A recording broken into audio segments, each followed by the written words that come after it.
Hey, Thor's Dad here. This time we've got a real short video with a look at our Lupin as a werewolf. So we got some of the new Harry Potter sets. We've got our Professor Lupin minifigure there, and we wanted to have a Lupin werewolf. So we brick built this Lupin werewolf figure here. Pretty posable. Uses one of the wolf heads from Chima, and then we just brick built the body so that he's just about 2 times the size of a normal minifigure, maybe just a little bit less than that, so that we could have a werewolf Lupin to play with. And this guy was pretty easy to put together, so we thought we'd do a quick build tutorial for those of you who'd like to be able to build one at home. So we'll pause here for a minute, we'll get them all disassembled and then put them back together for you. Alright, here's a quick look at the parts that we used in building our Lupin Werewolf. This is a good place to pause the video to get a good idea of the parts that you need.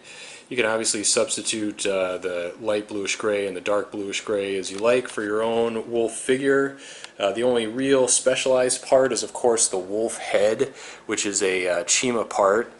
But you can get that on Bricklink for relatively inexpensive. The minifigure is probably not going to cost you much more than about $2.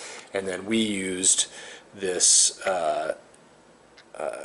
lion head underneath of the mask in order for the eyes to be correct with the Lupin minifigure as he's making his transformation there.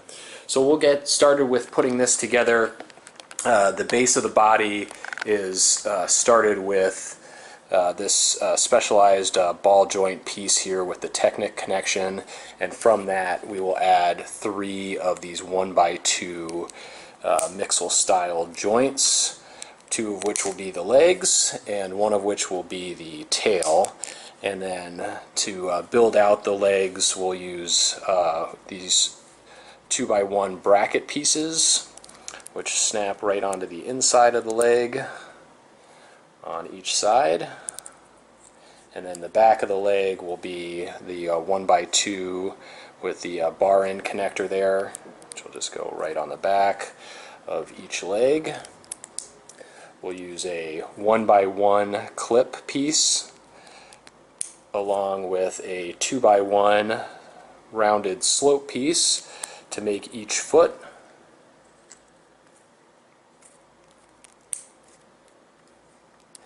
And then for the rest of the tail, we'll do 1 more 1x2 rounded slope piece and a 1x1 stud, and we'll just add that as our little tail section. So now with our base built, we'll start to build the bulk of the body, which will start with a 1x1 Technic brick. We'll add a 1x3 plate, and then a 1x2 plate on top of that. And then next will be another 1x2 mixel joint piece. This is just for orientation. This is the bottom. This is where the head is going to connect. Across the front we'll put a 2x3 dark bluish gray plate, and then we're going to build 2 arm sections. So the first one is going to be using a 1x2 with the ball. We'll put a 1x2 jumper piece on there along with a 1x1 plate piece, and then on the back side of that we will add a 1x1 light bluish gray stud and another 1x2 jumper piece so that we can get this offset. So that'll be the right arm, and that'll fit right into the back side of our other part of our torso assembly. And then on the other side we'll just do the mirror image of that. So we'll take that 1x2 with the ball joint, add the 1x2 jumper, the 1x1 tile, and then again on the back we'll add the 1x1 plate and the 1x2 jumper piece, slotted right in the middle there, and then that will get attached here to make our left arm. And then up on the front here we're going to add a 1x2 plate, another 1x2 curved slope. We'll put a 1x1 stud on the front here, and then we'll take 2 cheese wedge pieces just to fill in the rest of the front of our chest. And then on the back, for some support, we'll put a 2x3 dark bluish gray plate to get everything all locked into place.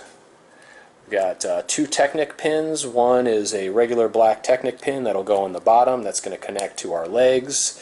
And in the top is the Technic pin with the ball end assembly.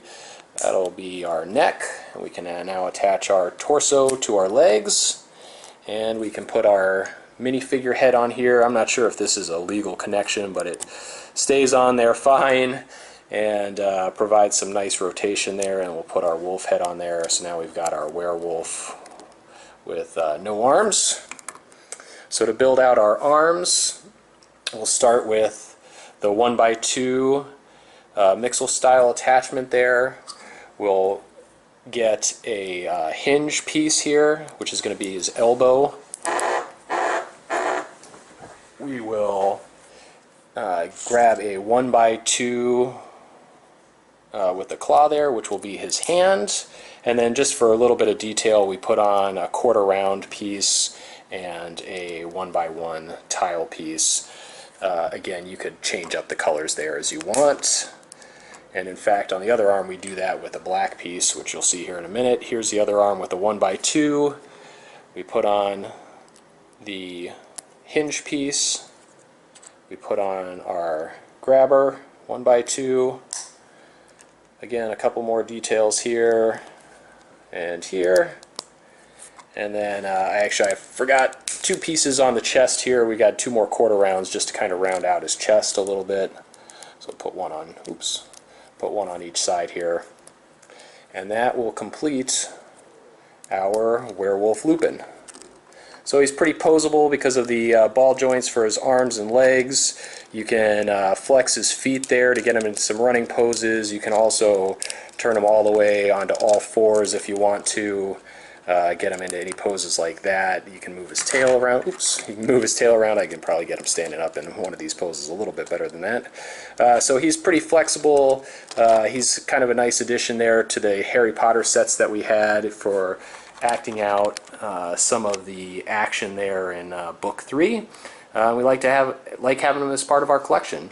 If you like our Werewolf Lupin, please let us know if you like the video. If you've got any improvements that we could make on them, let us know those as well. We always like hearing feedback from the people that watch the channel.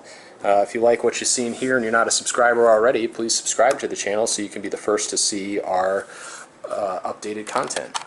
Thanks for watching our Werewolf Lupin.